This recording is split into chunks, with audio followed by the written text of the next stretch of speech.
네, 오늘 고린도전서 강해를 시작한 지 4번째 시간입니다.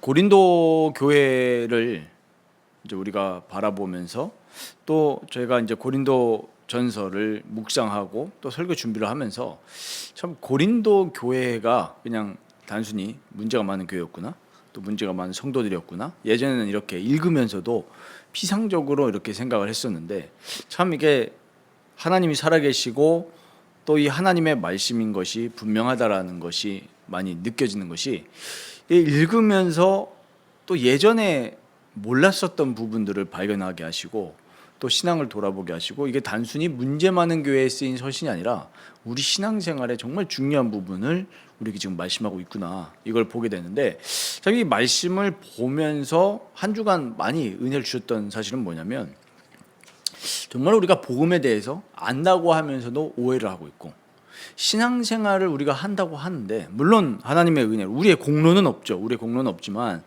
하나님의 은혜로 물론 또 이렇게 하나님의 말씀대로 살아가려고 애쓰고, 또 그런 것들이 우리 한국교회에 좋은 부분이 있는 것이 사실입니다. 하지만 참 신앙생활에 대한 오해가 너무 많구나, 이런 것들을 많이 느끼게 됩니다. 왜 그러냐면, 우리가 보통 예수를 믿는다, 신앙생활을 하겠습니다, 이렇게 결단을 할 때 생각 외로 이 세상적인 게 너무 많아요.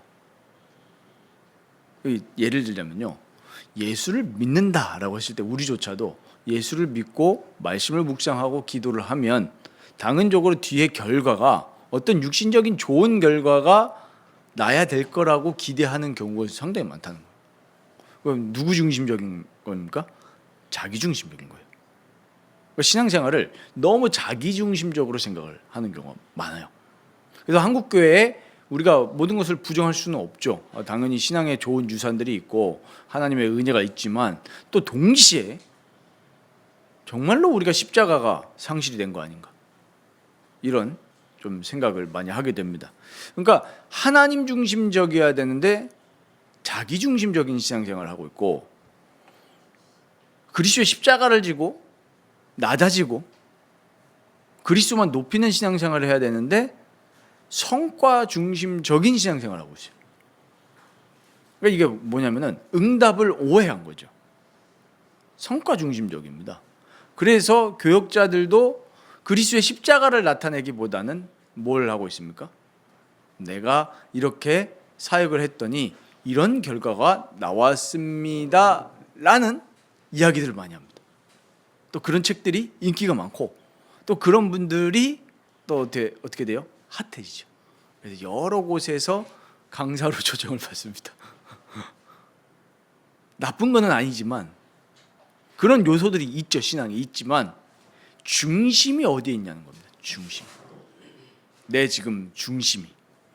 그래서 신앙생활은 자기 중심적이 아니라 하나님, 삼위 하나님 중심적이어야 되겠고, 성과 중심, 응답 중심적 신앙생활이 아니라 철저하게 그리스도 십자가 중심으로 나아가서 자기 겸손, 낮아짐, 이렇게 돼야 되는 거예요.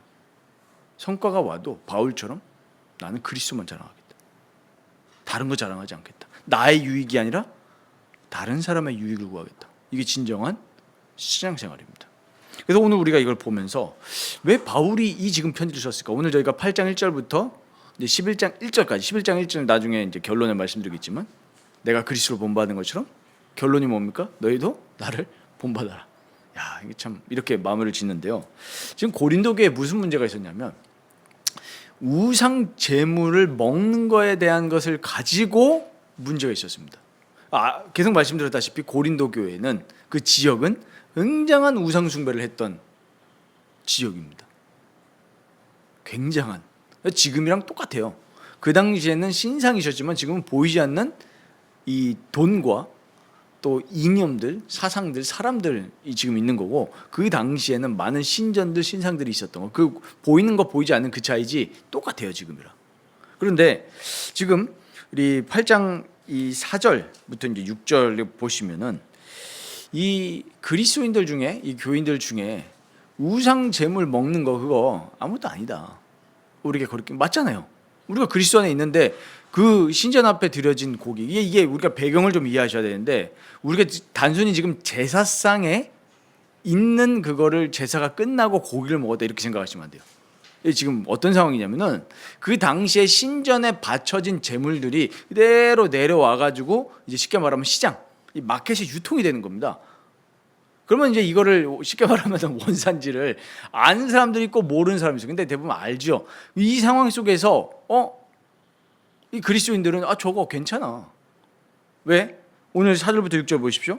우상의 제물을 먹는 일에 대하여는 우상은 세상에 아무것도 아니다. 하나님은 한 분밖에 없고 사람들이 많은 신과 주를 얘기를 하지만 그러나 우리에게는 한 하나님 아버지만 계시고 이분은 주 예수 그리스도께서 계시고 만물이 그로 말미암고 우리도 그로 말미암아 있기 때문에 우상 앞에 절해진 고기라고 해서 그것이 우리에게 무슨 저주를 갖다 주고 이런 게 아니라는 거예요. 이런 지식을 가지고 있는 우리도 있지만 교회 안에 이 지식을 모든 사람이 갖고 있는 게 아니다. 예를 들어 보겠습니다. 손 없는 날 있잖아요. 손 없는 날. 이사 날 있잖아요. 그런데 이 하나님께 속하지 않는 사람들은 그거에 대해서 굉장히 불안해하는 사람들 의외로 있습니다. 우리는 이거 그거 왜 무서워? 하나님이 우리를 붙잡으시는데 근데 그거 두려워하는 사람이 있다니까요. 우리 실제로 어떤 우리 사주팔자를 봤을 때 이번 해가 삼재입니다. 우리는 저는 삼재가 언젠지도 모르는데 근데 그런 거에 대해서 두려워하는 사람들이 있어요. 미신, 사주팔자 그 당시에도 마찬가지죠. 우상 앞에 드려진 고기였기 때문에 이거 먹으면 나한테 지금 좀 해가 나는 거 아닌가? 이거 먹었다가 하나님이 진노하시는 거 아닌가? 이런 이제 생각들을 가진 사람들이 있었던 겁니다. 그래서 이거를 믿음이 있는 사람들은 그냥 거리낌 없이 먹었는데 문제는 뭡니까? 이 먹는 것을 보면서 그런 두려움을 가진 사람들이 보면서 마음에 뭐가 생기는 거예요? 어떤 갈등들이나 그런 트러블들이 생기는 거. 뭐 되는 거야? 이러면서 이제 바울은 뭐라고 얘기를 합니까? 9절에 그런즉 너희의 자유, 그러니까 우리가 그리스도 안에서 얼마든지 먹을 수 있단 말이에요. 자유가 믿음이 약한 자들에게 걸려 넘어지게 하는 것이 되지 않도록 조심하라. 그러면서 10절에 뭐라고 얘기합니까? 지식 있는 네가, 그러니까 하나님을 알고 그리스도 예수 안에서 죄와 사망의 법으로부터 모든 속박으로부터 자유케 되어진 그 지식을 가지고 있는 우리가 우상의 집에 앉아 먹는 것을 누구든지 보면 그 믿음이 약한 자들의 양심이 담력을 얻어 우상의 재물을 먹게 되지 않겠느냐. 그러니까 오히려 내 자유 때문에 어떤 일들이 일어난다는 거예요? 믿음이 약한 자들이 실족하게 되는 일들이 충분히 일어날 수 있다라는 이야기입니다. 그러면서 바울은 뭐라고 얘기합니까? 굉장히 강력하게 얘기합니다. 그리스도께서 저 형제를 위해서 죽은 거 아니냐. 그런데 이같이 너희가 형제에게 죄를 지어 그 약한 양심을 상하게 하는 것이 곧 그리스도에게 죄를 짓는 것이니라. 굉장한 이야기합니다.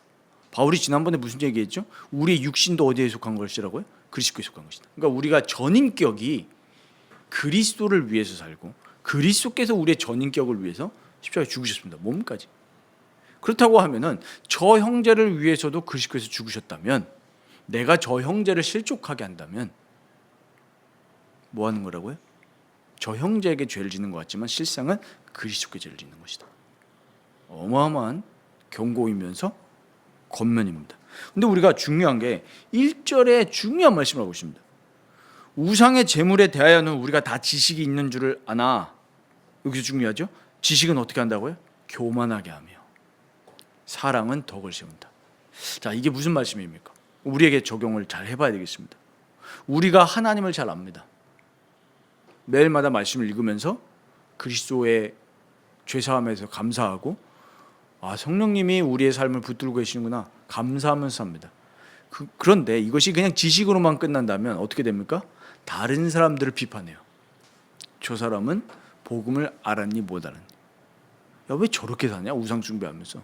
또 우리가 흔히 할 수 있는 실수가 뭡니까? 야, 저걸 왜 못 깨닫지? 이렇습니다. 그리고 또 어떤 사람들이 이런 부류가 있습니다. 나 그리스도 안에 있으니까 뭐 아무렇게나 살아도 됩니다. 술 그거 나랑 구원이랑 상관없어. 이러면서 제가 예를 들면 제가 즐기지도 않지만 마시지도 않지만 구원과 술하고 관계 있습니까? 없죠. 그래서 제가 사는 서창동에서 잘됐다. 오늘 더우니까 오늘 그래 이 생비루 한 잔을 먹읍시다. 그래가지고 장로님하고 오늘 예배 바치시고 우리 서창동 이제 이지구에서 치킨이랑 생맥 한 잔 하시죠. 그래가지고 그냥 막 맛있다 칩시다. 근데 누가 지나가면서 저 이신남 목사 아니야? 저거 조장로 아니야? 저 사람들 왜 저러지? 이러면서 마음이 이제 낙담이 되는 거예요. 저 사람들이 뭐 새롭게 개혁한다더니 저게 개혁인가? 이러면서 상관없죠. 우리가 술을 먹는다고 해가지고 하나님이 우리를 버리시면 그거 아닌데 분명히 바울은 뭐라고 얘기합니까? 술 취하지 말라? 이런 방탕한 것이니 얘기도 하시기도 했고 하나님이 그리고 내가 그 행동으로 말미암아서 다른 사람이 실족하게 된다면 하지 말라는 겁니다. 자유가 있습니다 우리에게. 그리스도 안에서 고기도 먹고 술도 먹을 수 있어요. 그러나 그것 때문에 다른 사람이 실족한다면 하지 말라는 겁니다. 왜? 그리스도께서 저 사람을 위해서 죽으셨기 때문에 저 사람의 마음을 실족하게 한다면 우리는 그리스도께 죄를 짓는 거다. 교회에서 의외로 많이 일어나는 갈등 중에 원인들이 이겁니다. 권면을 하고 교훈을 하고 하지 말라는 거 아니에요. 가르쳐야 됩니다. 그런데 어떻게 하죠? 사랑이 없이 지식만 가지고 가르칠 때 무슨 일이 일어납니까? 그 마음에 뭐가 나요? 생치기가 나요. 자, 제가 저희 딸 보고 사랑이 깔리지 않고 야, 너는 아빠가 이렇게 신앙을 위해서 열심히 힘쓰고 하는데 너 왜 이래? 너 왜 이것도 몰라? 이래 버리면은 어떻게 나요? 마음에 생기게 납니다. 그래서 많은 한국교회 청년들이 떠난다 여러 가지 원인들이 있지만 제가 분석하기에는 여러 가지 원인들 중에 하나는 사랑이 없다. 사랑이 없는 거예요. 기성세대가 자녀들을 보면서 진짜 사랑으로 하나님을 알려주고 가르치는 것이 아니라 뭐 한 거예요? 교만한 거예요. 예를 들면 대표적으로 이런 거 있죠. 야, 나는 새벽 기도 드리는데 너는 왜 새벽 기도 못하냐? 이래. 제가 한 웃긴 얘기를 들었거든요. 우리 옥하는 목사님 돌아가신 지금 이제 천국에 계시는데 옥하는 목사님이 이제 그 교회를 사랑의 교회를 개척을 하시지 않습니까?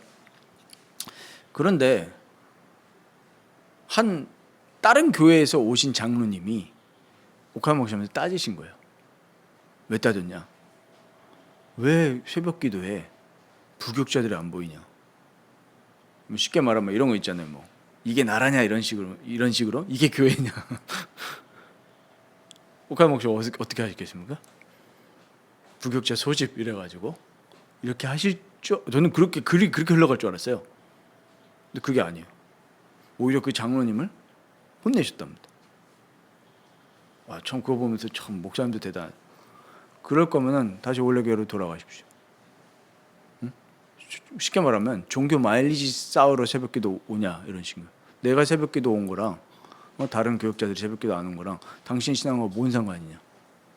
그러면서 교육자들한테 얘기하셨다 합니다. 뭐라고 얘기하셨냐면 이렇게 얘기했다. 하시면서 새벽기에 나오고 안 나오고 중요한 게 아니라 개인의 삶 속에서 가장 첫 번째 시간에 기도하고 묵상 생활하는 것은 너무나 중요하고 교육자한테 당연한 것이다. 이런 얘기를 하셨다면서 그런 얘기를 가지고 또 새벽 기도를 나오라 안 나오라 이런 얘기는 안 하셨다래요. 무슨 얘기입니까? 그런 마음을 가지고 교회 안에 들어와 가지고 분란을 일으킨 케이스가 상당히 많은 거예요. 사람이 많아지면 많을수록 더합니다. 그럴 수 충분히 있어요. 한번 생각해 보십시오. 예를 들면은 야, 제 딸 야, 성경책 왜 안 가져왔어? 야, 성경책은 책으로 봐야 돼. 이러면서 나는 봐봐 이렇게 보는 게 유익이 있어. 뭡니까? 오늘 딱 말씀처럼 지식은 교만하게 하는 거예요. 그래서 그 사람을 세우려고 얘기를 하는 것이 아니라 내 교만을 가지고 얘기를 하기 때문에 실제로 사람을 못 세우는 거예요. 사랑은 덕을 세운다 그랬어요. 항상 이 밸런스가 가치가 됩니다. 진짜 이거 가지고 또 뭐 어떻게 얘기하는 사람도 있습니까? 커봐라, 사랑은 덕을 세우는 거다. 비판하면 안 된다. 죄를 있어도 책망하면 안 된다. 그 얘기가 아니잖아요. 사랑을 가지고 얘기를 해야 되는 거예요. 항상. 그래서 우리가 우리 라이프 교회를 세워 나가는 데 있어서 가장 중요한 또 말씀이라고 생각이 됩니다. 정말 사랑을 가지고 우리 형제를 보고 가족들을 보시기 바랍니다. 그런데 왜 이것들이 알면서도 안 되냐라고 하니까 온전한 자아로부터 멀어지게 하는 죄가 실제로 살아서 활동을 하는 거예요. 어디예요? 우리 마음에. 사람들이 죄를 가볍게 생각하는데 죄는 실제로 있습니다. 권세를 가지고 활동한다니까요. 보십시오. 정말로 우리가 하나님이 창조하신 원래의 자아대로, 온전한 자아대로 살아갈 수 있는 비밀은 그 죄를 완전히 없애버리신, 우리의 죄를 속량하신 그리스도 안에 있을 때, 성령으로 정말 신비한 연합으로 그리스도와 연합이 될 때 우리가 죄를 이기고 의에 대해서 살아갈 수 있는 그 진정한 자아가 회복이 됩니다. 그 그리스도 안에서만 가능해요. 내 노력도 아니고 내 열심도 아니고 내 지식도 아닙니다. 그거는 그리스도의 능력을 말미암아서 내 죄가 없어지는 거거든요. 그 죄가 뭡니까? 하나님께 대해서 살지 못하는 거예요. 하나님을 인식하지 못하고 하나님이 내 옆에 사랑으로 섬기라고 보낸 형제를 인식을 못하고 내 중심적, 아까 말씀드렸던 대로 복음을 오해해서 내 중심적으로, 성과 중심적으로 살아가게 되는 게 죄거든요. 그게. 자, 그런데 죄로 인해서 우리의 전인격입니다. 마음뿐만 아니라 우리의 육신까지 방향을 상실해버린 거예요. 방향을. 기능은 남아 있습니다. 죄로 타락을 했어도 기능은 남아 있거든요. 우리가 몸 쓰잖아요. 근데 이 몸을 하나님의 영광을 위해서 못 쓰잖아요. 지금 방향을 상실해서. 오직 내 자랑, 몸도. 내 자랑하려고 운동하지 않습니까? 요즘 사람들. 바디 프로필 치고. 하나님의 영광을 위해서 내 몸을 쓰지 않잖아요. 타락을 위해서, 향락을 위해서 쓰지. 그러니까 방향을 상실한 거예요. 돈이라는 건 나쁜 게 아닙니다. 그런데 어떻게 됐어요? 방향을 상실했죠. 돈을 가지고 어디로 가요? 죄를 짓는 데로 가죠. 이게 죄입니다. 죄는 상실하게 만들어요. 본래의 것으로부터. 그래서 눈에 보이지 않는데 죄는 진짜 영적인 거기 때문에 정말로 실제로 활동을 하면서 우리 삶을 송두리째 무너뜨립니다. 어떻게 무너뜨립니까? 결국에 하나님께로 가지 못하도록 만드는 거예요. 진정한 이웃사랑으로 가지 못하기 때문에 결국 어떻게 됩니까? 결국에 고립되어지고 공허해지고 외로워질 수밖에 없는 거예요. 왜요? 진짜 우리의 그 하나님이 만드신 자아는 하나님을 사랑하고 내 옆에 있는 사람을 섬길 때 진짜 나의 마음도 참된 즐거움과 희락으로 되게 돼 있거든요. 그래서 왜 사람들이 불신자들도 봉사활동합니까? 그게 어느 정도 있기 때문에 그래요. 뭐 할 때요? 다른 사람 섬길 때 뭐가 사람들도 뭐라고 합니까? 보람차다 이런 말 하잖아요. 아주 일부지만 그걸 보는 거죠. 그리스도 밖에 있지만은. 근데 우리가 진짜 그리스도 안에 있을 때 하나님을 위해서 살고 하나님을 즐거워하고 다른 사람의 유익을 위해서 살 때 우리도 진짜 사는 거거든요. 그런데 보십시오. 왜 그 우리 수전노들 있잖아요. 이 별로 이 부자인데도 급이 낮은 부자들은 오직 나만을 위해서 사는데 결국 어떻게 됩니까? 외로워지죠. 외로워져요. 다른 사람들 다 떠나잖아요. 자기밖에 모르니까. 왜 어떤 사장님들도 일하면서 진짜 베풀고 사람들에게 이렇게 복을 주는 사람들은 그런 사람들 외롭습니까? 안 외롭죠. 왜? 사람들이 어떻게 해요? 따르잖아요. 외롭지 않습니다. 그러니까 나만을 위해서 살면은 하나님도 아니고 다른 사람도 아니고 나만을 위해서 살면은 고립되고 공허해지고 외톨이가 될 수밖에 없어요. 그러니까 사람들이 막 우울증에 걸리고 스스로 목숨을 끊는 그런 일들이 일어나잖아요. 왜? 방향을 상실했기 때문에 그래요. 하나님께로 가야 되는데, 다른 사람을 사랑하는 방향으로 가야 되는데. 그래서 심지어 지금 이 고린도 교회 안에는 하나님을 안다고 하는 사람들인데도 불구하고 다른 사람을 지금 실족하게 만드는 그런 지금 현상이 일어난 겁니다. 이 시대를 보면서 정말로 방향을 상실한 시대다. 너무나 발전된 많은 것들이 있는데 참된 방향을 상실해버렸어요. 과학은 너무나 발전했는데, 물질 문명 너무나 발전했는데, 사람들이 지금 너무나 공허하고 외롭고 그렇습니다. 어제도 제 모르는 분이지만 이제 SNS에서 친구가 된 분인데, 정말 우리나라에 외로운 사람들이 너무 많다는 그런 영상을 하나 올렸더라고요. 제가 댓글 이렇게 남겼는데, 참 교회가 복음을 얘기를 하면서도, 하나님을 얘기를 하면서도 사람들을 더 외롭게 만들고 있어요. 전 그걸 보면서 많은 반성과 또 회개를 하게 되는데, 정말로 이 시대가 죄로 인해서 방향을 상실했구나. 근데 또 그리스도가 아닌 다른 거에서 답을 찾고 있구나. 그리스도만이 우리의 마음을 정말 하나님께로 이끌고 형제의 유익을 위하여서 살아가는 그 라이프 스타일로 바꿔버린단 말이에요. 뭐가요? 그리스도의 보혈이. 그런데 또 교회가 다른 거에서 동력을 상실했다고 착각을 해가지고 그리스도의 십자가에서 찾는 것이 아니라 또 세상 방법을 끌고 들어오니, 진짜 회개가 되는 거죠. 이 죄를 올바르게 허물고 올바르게 방향으로 우리를 이끌 수 있는 것은 그리스도의 십자가밖에 없는 줄 믿습니다. 근데 문제는 자꾸 다른 걸 찾아요. 어제도 제가 한 영상을 보면서 아내랑 영상을 봤는데, 어느 유명한 유튜버예요. 그런데 쉽게 말하면은 암흑기가 있던 거죠. 5년 동안 아무도 알아주지 않는데 방송을. 그래서 내린 결론은 뭐냐 하니까, 일단 버티면 된다. 그래서 그래, 그걸 보는데 위로가 되죠. 버티는 거다. 버티면 언젠간 빛이 온다.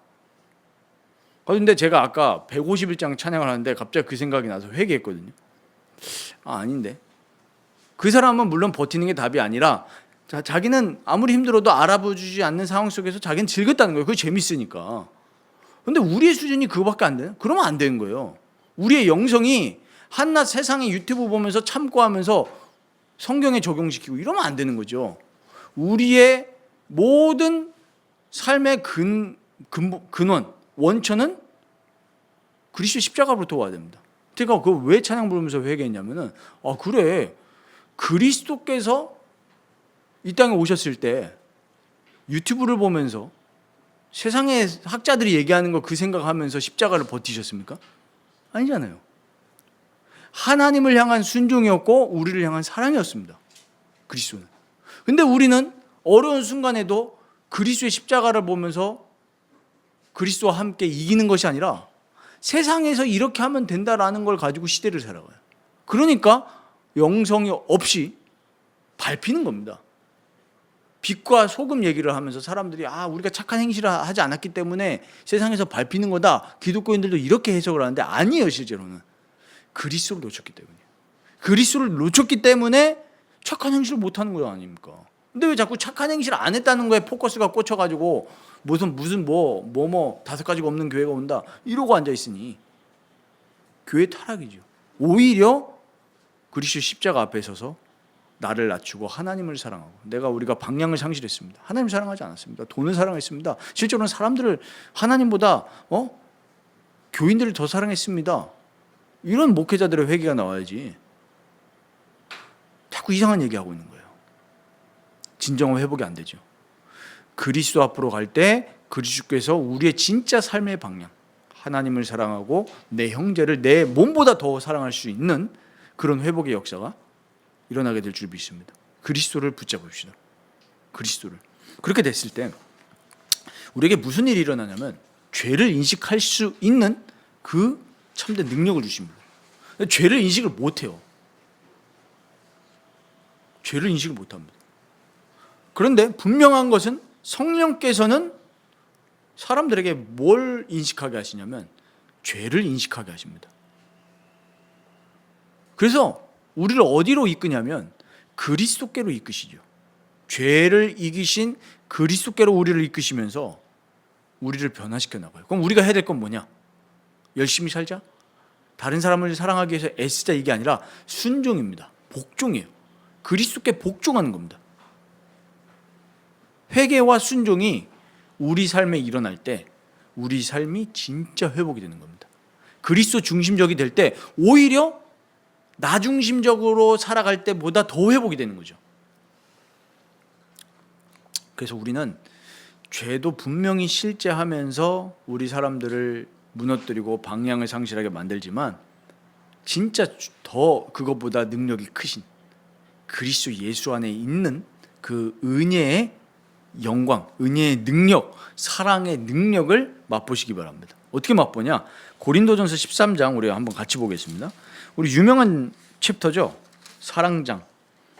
거기서 특별히 4절에서 7절 한번 보십시오. 그 앞에 사랑이 없으면 우리가 아무리 뭐 방언과 천사의 말을 할지라도 그거 아무것도 아니다. 그거 소음이다. 울리는 꽹과리와 같다. 아무리 능력이 있어도 모든 지식을 알고 비밀을 알아도 믿음도 있어도 사랑이 없으면 아무것도 아닙니다. 이 얘기를 하죠. 심지어 내게 있는 모든 것으로 다른 사람을 구제하고 내 몸을 심지어 불사르게 내줄지라도 사랑이 없으면 아무 유익이 없다. 얘기를 하면서 진짜 그리스도 안에 있는 사랑은 어떻게 되냐니까 오래 참습니다. 오래 참아요. 조급하지 않습니다. 우리 말세에 디모데후서 3장에 얘기하죠. 특성이 어떻습니까? 조급하다 그랬죠. 조급해요. 근데 사랑은 오래 참을 수 있습니다. 그래서 진짜 사랑은 기다릴 수 있는 거예요. 어거스틴 어머니 보십시오. 어거스틴이 완전히 방탕해가지고 타락하는데 다 손가락질했죠. 근데 어거스틴 어머니 어떻게 했습니까? 기도하면서 기다렸어요. 오래 참았습니다. 제가 지난주에도 뭐 설교하면서 저희 할머니 얘기했지만 할머니 30년을 기다린 거거든요. 누구를요? 남편을. 오래 참을 수 있는 거예요. 사랑은 또 어떻게 된다고요? 온유하며 시기하지 않는다. 우리나라 문제가 진짜 시기, 질투 이거 진짜 심각합니다. 왜 그런 우리 DNA가 우리 탑재됐는지 물론 죄인데 특히 우리나라 너무 심하죠. 이 지인들보다 친척들이 더 문제라는 거예요. 근데 제가 그 글을 보다가 야 진짜 맞다. 사촌이 땅을 사면 뭐가 아프다고요? 배가 아프다는 게 우리의 속담입니다. 그래서 뭐 하냐면은 돈 있다는 얘기 하지 말라는 거예요. 지인들 말고 가족들한테. 왜? 등쳐먹는다고. 야 진짜 우리나라 이 죄가 심각하고 유교 뭐 무속 다 짬뽕되고 시기 질투 짬뽕돼가지고 야 진짜 심각합니다. 그런데 그리스도 안에 있는 사랑은 시기하지 않아요. 제가 이걸 보면서 회개한 게 정말 많습니다. 옛날을 돌아보면서 옛날 생각이 나는 거예요. 교회 안에서도 누구끼리 시기합니까? 교육자들끼리 시기해요. 뭐 가지고요? 저 교육자에게 사람들이 따른단 말이에요. 시기해요. 그래서 또 무슨 일까지 일어납니까? 하나님의 말씀을 설교하는 교육자들이 서로 모함해요. 다른 교육자. 그게 지금 한국교회에 꽉 찼다니까요. 그래가지고 부교육자가 뭐해요?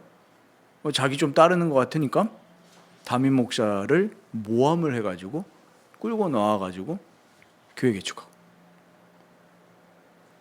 이런 지금 비복음적인 일들이 교회 안에서 일어나고 있단 말이에요. 오늘 제목이 뭡니까? 복음적인 삶이에요. 복음적인 삶.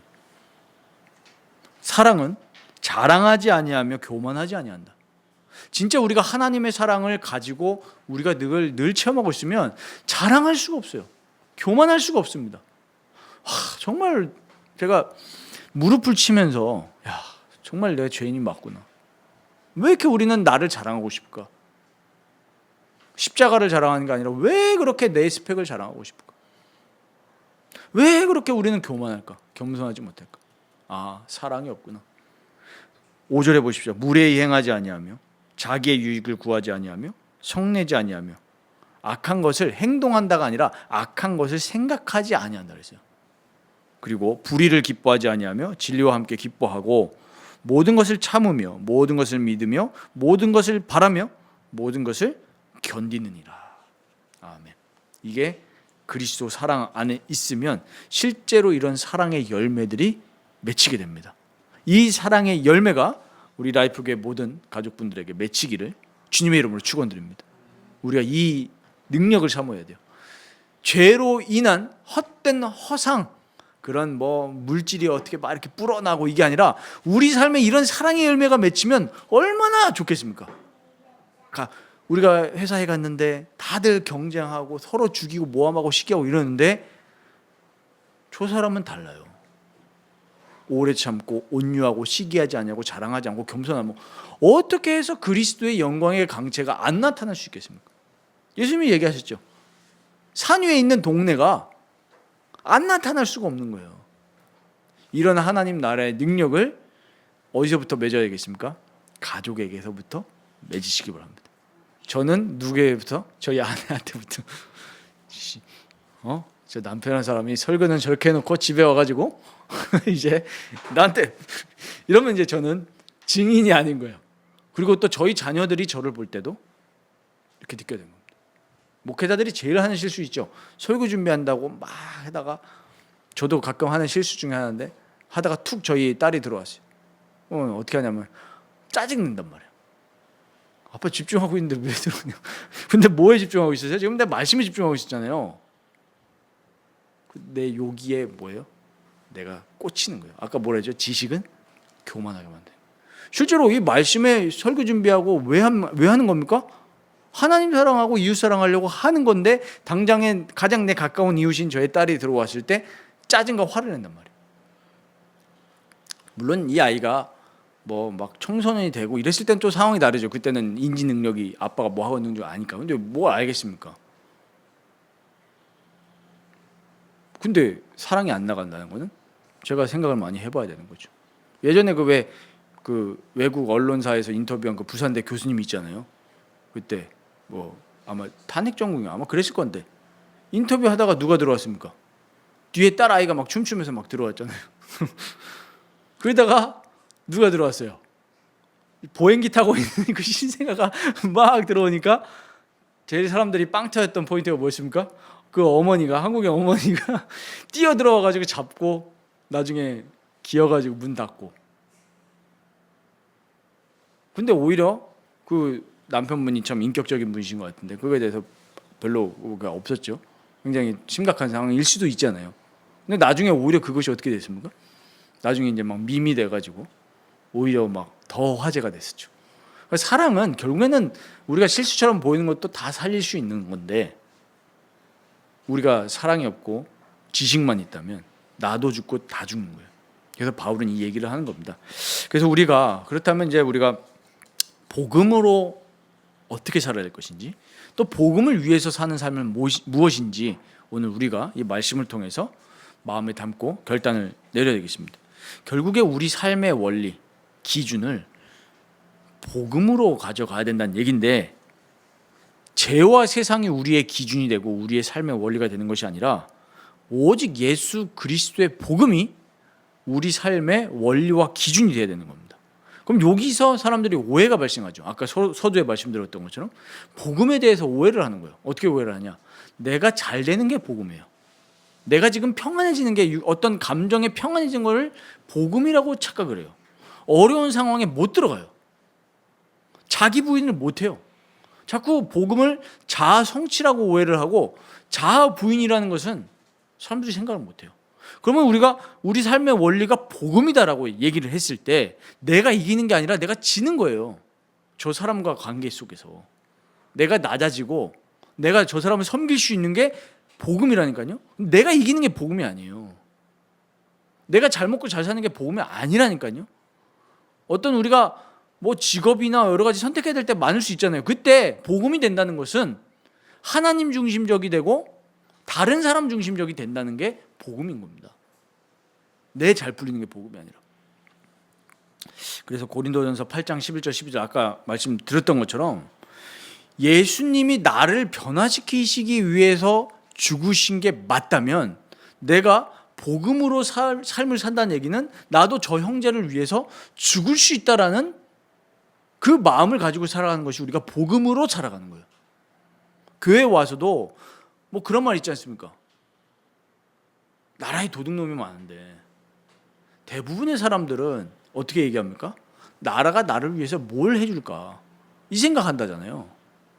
이 생각만 하는 사람이 나라에 가득 차면 그 나라는 망하는 거예요. 망하는 겁니다. 정말 망하는 거예요. 저는 그래서 우리나라를 진짜 변화시킬 수 있는 것은 올바른 그리스도인들이 많아져야 된다. 다들 나라로부터 뭘 받을까 이 생각만 하고 있잖아요. 나라를 위해서 내가 뭘 할까 이 생각은 안 하잖아요.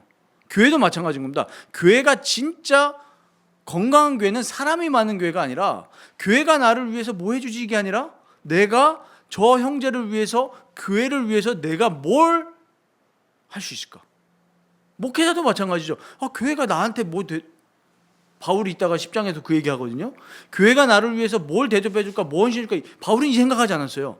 내가 할 수만 있으면 더 한 사람이라도 더 얻기 위해서 내가 교회를 위해서 뭐 할 수 있을까 이거 고민한 거예요. 근데 지금 왜 많은 교회들이 무너집니까? 목회자들이 그 생각하는 거예요. 교회가 나를 위해서 왜 헌신 안 하냐, 왜 대접 안 하냐, 이거 하니까 무너지는 거예요. 교회가. 정말 안타까운 얘기죠. 바울은 내가 할 수만 있으면 한 사람이라도 더 얻기 위해서, 많은 사람들이 나 지금 사도권 의심받고 있고 내가 지금 생활비 교회로부터 받지 않고 일하는 것 때문에 그것 때문에 또 오해받고 이러는데, 바울은 내가 한 사람이라도 더 얻기 위해서, 저 사람이 구원에 이르기 위해서 나는 십자가 길 간다는 거예요. 오해를 받아도.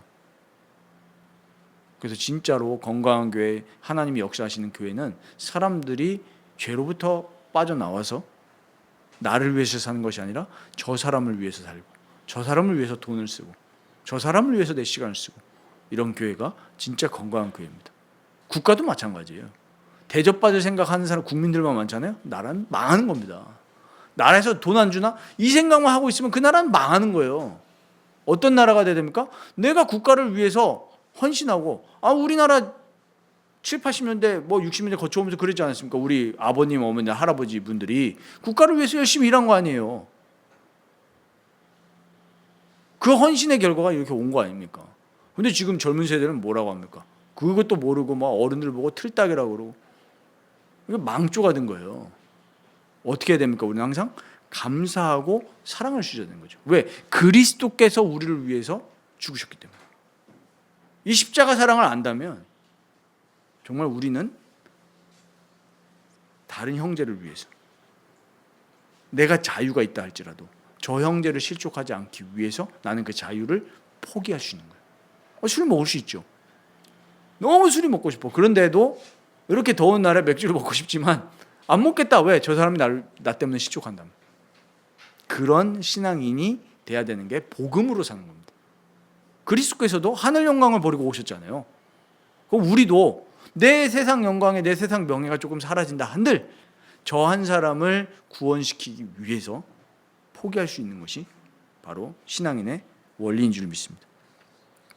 그래서 이 바울은 아까도 방금 말씀드렸던 것처럼 사도권을 의심받으면서 계속 공격을 받았습니다. 바울파니 또 그리스도파니, 어떤 사람은 개바파니, 여러 가지 혼란 상황 속에 있었지만 바울은 뭐라고 이야기를 합니까? 바울의 중심은 9장 12절 보십시오.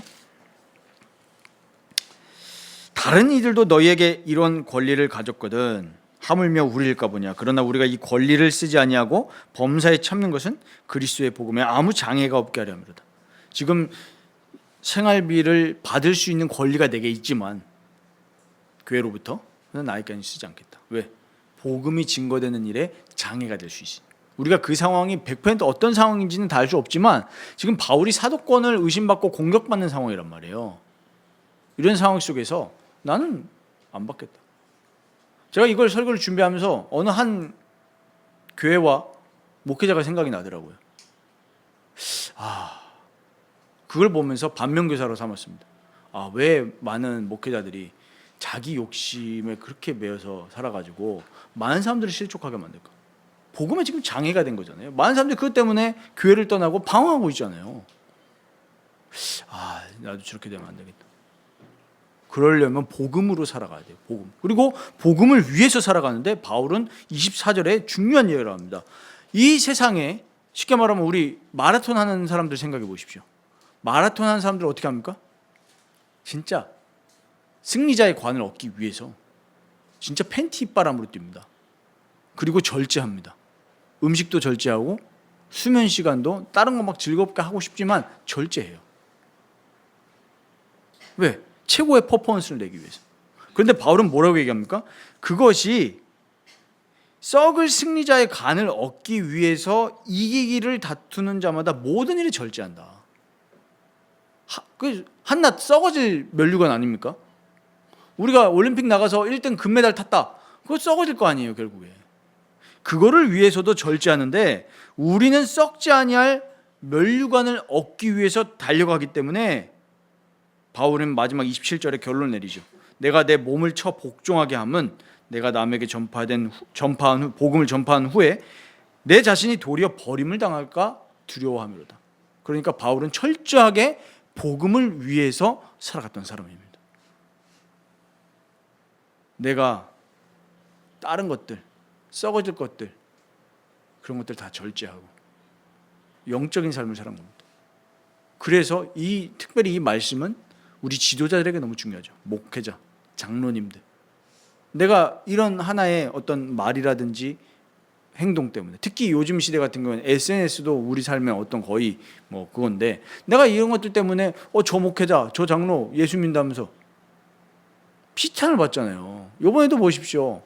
어느 한 기업의 큰 기업인이 그렇게 뇌물 주고 이러니까 많은 사람이 지탄이 되는 거 아닙니까? 왜 그런 일을 합니까? 교회 장로라면서요. 어저께도 한 걸 보니까 대부분 스타트 할 때 우리나라들 군인이 직접 쓴 글인데, 스타트 할 때 상당수의 많은 퍼센테이지의 군인들이 정치인한테 돈 갖다 준다는 거예요. 진급해야 되니까, 스타트 해야 되니까. 저 그거 보면서 목회자도 그렇거든요. 목회자들도 담임 청빙 갈 때 또 이런 얘기하면은 또 실족하게 될 수 있으니까 이 원리에 입각해서 안 하는 게 낫겠습니다. 야, 참 왜 그럴까? 참 우리가 한탄할 일이죠. 교회까지도 그러니까. 근데 바울은 그런 것들 안 하겠다. 그럼 우리가 복음으로 산다는 거, 복음을 위해서 산다는 거, 좀 감이 오십니까? 그러려면 아까 서두에 말씀드렸던 것처럼 복음에 대한 오해, 신앙생활의 오해에 대한 오해부터 청소를 해버려야 돼요. 저도 하나님이 그거를 청소시킨 것 같아요. 지난 3년 동안. 야, 네가 바란 진짜 생각하는 성공이 뭐냐? 네가 생각하는 교역자의 성공이 뭐냐? 다 없애버리는 것 같아요. 진짜 성공은 바울처럼 그리스도로 사는 것이고, 그리스도를 위해서 나의 몸을 쳐 복종시키는 게, 그게 진짜 그리스도를 위해서 사는 것입니다. 그러면서 바울은 10장을 가서 우상숭배에 대한 이야기를 합니다. 근데 이것도요, 우리 짤막하게 말씀드리면, 이스라엘 지금 조상들을 얘기하면서 그들이 모세와 같이 다 구름과 바다에서 세례를 받고 신령한 음식도 먹고 신령한 음료도 받았는데 신령한 반석으로부터 왔다, 곧 그리스도시다, 이 얘기를 하는데, 많은 사람들이 어려움 오니까 광야에서 다 멸절됐다 그랬어요. 어려움 오니까 하나님 찾지 않고 우상숭배 행했거든요. 그러면서 중요한 이야기를 합니다. 우리 10장 13절 잘 아시는 말씀이죠. 되게 유명한 말씀 아닙니까? 시험이 왔을 때 대부분 이 말씀으로 위로하지 않습니까? 이게 위로가 잘 안 되거든요. 막상 어려움 찾아오면. 감당할 시험 밖에는 너희가 당한 것이 없다. 하나님은 미쁘사라는 말 아시죠? 신실하시다는 얘기죠. 우리를 향한 약속을 지키시는 분인데, 그렇기 때문에 너희가 감당하지 못할 시험 당함을 허락하지 아니하신다. 시험 당할 즈음에는 피할 길도 주셔가지고 감당하게 하신다. 이 얘기가 왜 나왔습니까? 단순히 우리를 향한 위로 얘기가 아니죠. 그 다음 14절 접속사에 집중해 보십시오. 14절에 뭐라고 나옵니까? 한번 읽어보십시오. 그런즉 선줄로 그런즉이라 했습니다. 이렇게 하나님이 피할 길을 내시는데, 왜 너희 조상들처럼 어려움이 왔을 때 하나님을 의지하지 않고 우상 숭배하냐? 왜 돈을 의지하냐? 왜 성공을 의지하냐? 왜 사람을 의지하냐 이거예요. 그런즉 우상 숭배하는 일을 피하라. 피할 길을 내십니다. 우리가 살아가면서 얼마나 많은 어려움들이 옵니까? 인간관계로부터, 심지어 가족으로부터, 심지어 돈으로부터, 건강으로부터. 근데 하나님은 분명히 피할 길을 내시고 감당할 수 있도록 주의 자녀들에게 내시기 때문에 뭐 하지 말라고요? 우상 숭배하는 일을 피하라.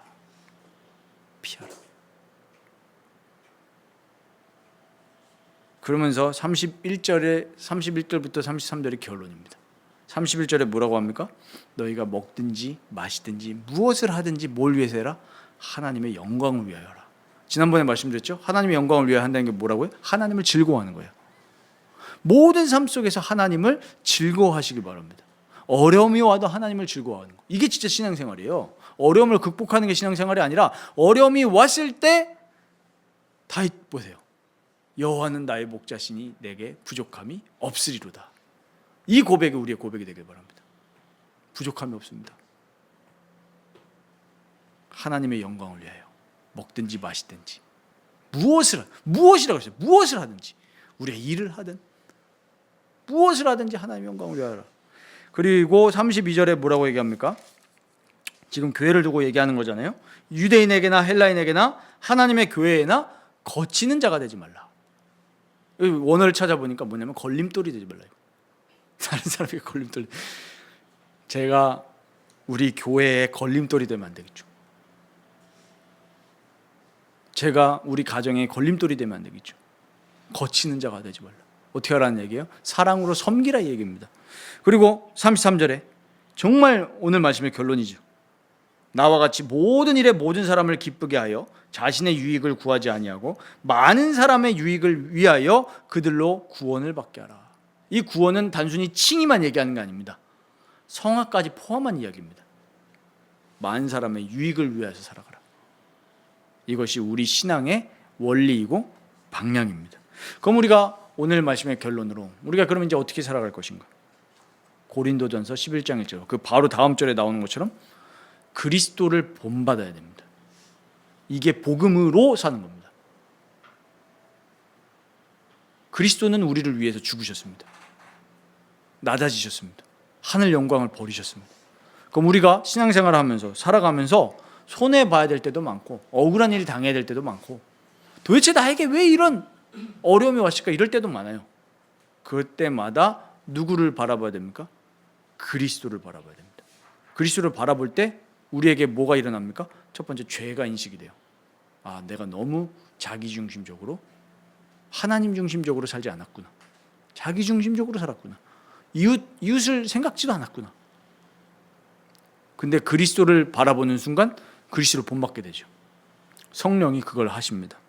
그리고 내가 정말 썩어질 것을 위해서 사는 삶이 아니라 썩지 않을 정말 형제를 구원하고 하나님의 영광을 위해서 살아가게 되는구나. 이거를 우리가 발견하게 되고 결단하게 되고 도전하게 됩니다. 바울은 분명히 얘기하지 않습니까?